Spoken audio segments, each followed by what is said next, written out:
ښه پوهېږم چې نه راته رسېږي. نصیر شاه.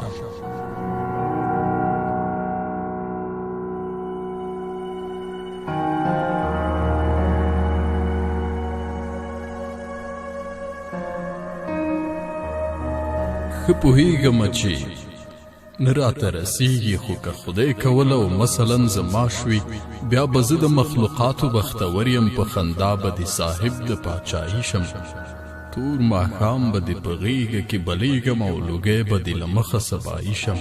ورځ او شپه به د سکون او خوند نامې وي، یعنې زه به په دنیا کې جنتي شم. ښه پوهېږم چې نه راته رسېږي.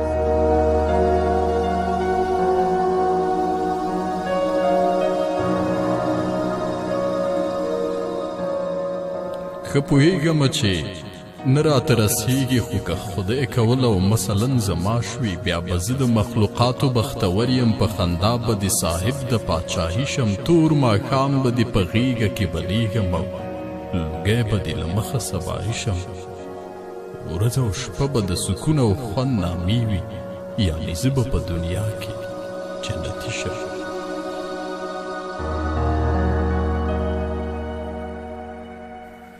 ښه پوهېږم چې نه راته رسېږي، خو دا زړه نه دی، قسم دی که مني. حتی دومره چې یوه شېبه دې هېر کړم، خو بیا هم په ځان خواري کوم. لګیا یم ځان هغسې سموم چې ته یې وایې.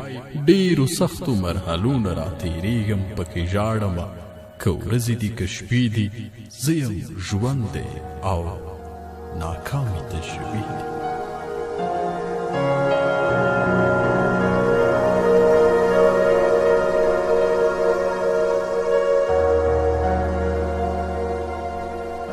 زړه مې تور دی، زړه مې تور دی د مکتب له استادۍ نه. هلته صنف کې یوه شاګرده ستا هم نامه، نه یې نوم اخلم نه یې درس ته پاڅوی شم. حاضري په شاګردانو باندې اخلم، خو چې کله څلورمه نامه اخلي، غبرګې ګوتې په غوږونو باندې چغ کړم او د صنف په هغه ښي څنډه کې ناست و چې ډکیانو ته هېڅ نشم ورکتلی.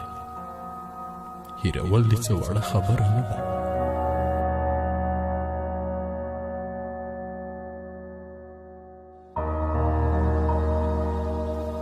هېرول دې څه وړه خبره نه ده. ننګولې مې د واړه زیارتونه، له خردو مې المرۍ د کوټې ډکه. په هر تاخ کې مې د ایښي تعویزونه، هر قضا ماښام دمګرو ته روان یم.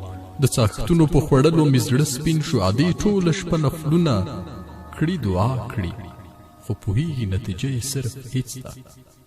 ښه پوهېږم چې نه راته رسېږي.